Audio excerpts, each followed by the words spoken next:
मुमुक्षु महोत्सव की रामकथा में कथा व्यास ने भगवान राम के जन्म का प्रसंग मनोयोग से सुनाया। रामकथा में राम भक्तों का सैलाब उमड़ा। महामंडलेश्वर स्वामी हरिहरानंद महाराज ने श्रोताओं को संबोधित किया। खबर शाहजहांपुर से। शाहजहांपुर में मुमुक्षु महोत्सव में चल रही रामकथा के 5वें दिन कथा व्यास विजय कौशल महाराज ने भगवान राम के जन्म का प्रसंग बड़े ही मनोयोग से सुनाया। श्री राम जय जय राम भजन ही संगीतमय प्रस्तुति से श्रोता भाव विभोर होकर झूमने लगे। कथा व्यास ने सुनाया कि जब रावण का पुत्र मेघनाथ पिता की आज्ञा से पूरे ब्रह्मांड में धर्म के विनाश की लीला करने लगा तो सभी देवता त्राहिमाम करते हुए ब्रह्मा जी के पास गए। ब्रह्मा जी के कहने पर उन्होंने भगवान को प्रेम पूर्वक पुकारा। उनकी पुकार सुनकर भगवान बोले कि आप सब धैर्य रखिए एवं प्रतीक्षा करिए, जल्द ही हम अवधपुरी में अवतरित होकर धरती के सभी असुरों का विनाश करेंगे। इसके बाद कथा व्यास ने राजा दशरथ का प्रसंग सुनाते हुए कहा कि लंबे समय तक पुत्र प्राप्ति न होने से राजा दशरथ काफी चिंतित हो गए। तब उन्हें वशिष्ठ मुनि ने समझाया कि मास दिवस कर दिवस भार और मर मन जाने को रथ समेत रवि था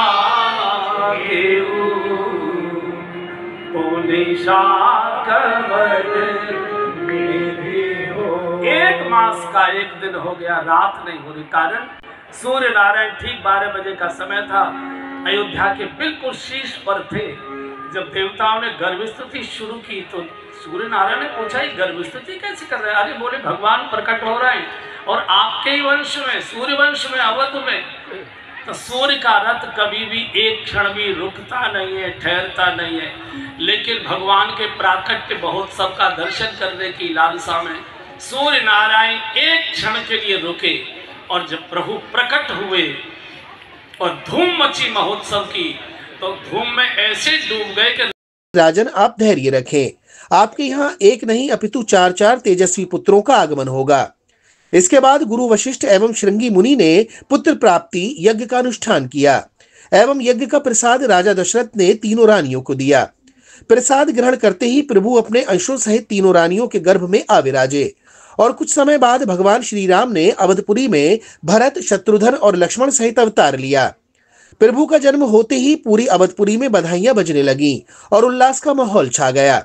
इसके बाद कथा व्यास ने शिवजी के द्वारा भगवान श्री राम के दर्शन हेतु जाने का प्रसंग सुनाते हुए कहा कि जब भगवान शिव ने प्रभु श्री राम के दर्शन किए तो प्रभु हंस पड़े और शिवजी रोने लगे। कथा व्यास ने कहा कि माता पिता और गुरु के चरणों से ही आशीर्वाद की प्राप्ति होती है। उन्होंने कहा कि मां का स्थान सर्वोपरि है क्योंकि प्रसव पीड़ा जैसी पीड़ा कोई नहीं होती। कथा का समापन आरती के साथ हुआ। मुमुक्षु आश्रम में चल रही रामकथा के उपरांत महामंडलेश्वर स्वामी हरिहरानंद जी महाराज ने श्रोताओं को संबोधित करते हुए कहा कि श्री राम कथा के श्रवण के बाद मन में किसी तरह का संशय शेष नहीं रहता। उन्होंने सभी श्रोताओं से रामकथा के श्रवण के साथ साथ चिंतन व मनन करके उसे अपने आचरण में उतारने का आह्वान किया। उन्होंने कहा कि ऐसा करने से जन जन का कल्याण हो सकेगा।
मेरठ इलेक्ट्रॉनिक्स 0% ब्याज पर सभी सामान आसान किस्तों पर उपलब्ध है।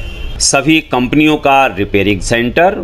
Angel Broking is now Angel One. Everyone deserves more speed. Angel One पे क्विक अकाउंट ओपनिंग के साथ स्टॉक मार्केट में इन्वेस्टिंग शुरू करो। Angel One, आगे बढ़ने का स्मार्ट सौदा।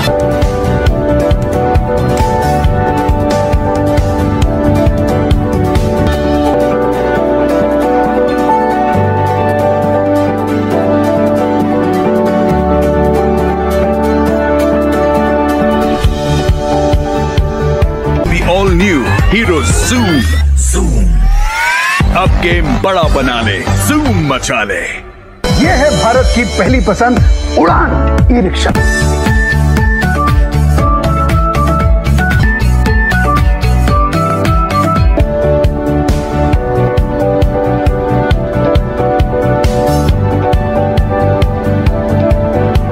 आज ही खरीदी करें हजारीलाल गौरी शंकर से और पाएं हर खरीद पर निश्चिंत उपहार और lucky draw coupon gold jewellery 91.6 hallmark के साथ। आपको हमारा वीडियो पसंद आया हो तो इसे लाइक, शेयर और सब्सक्राइब जरूर करें। देखते रहिए SKS 24 न्यूज नेटवर्क।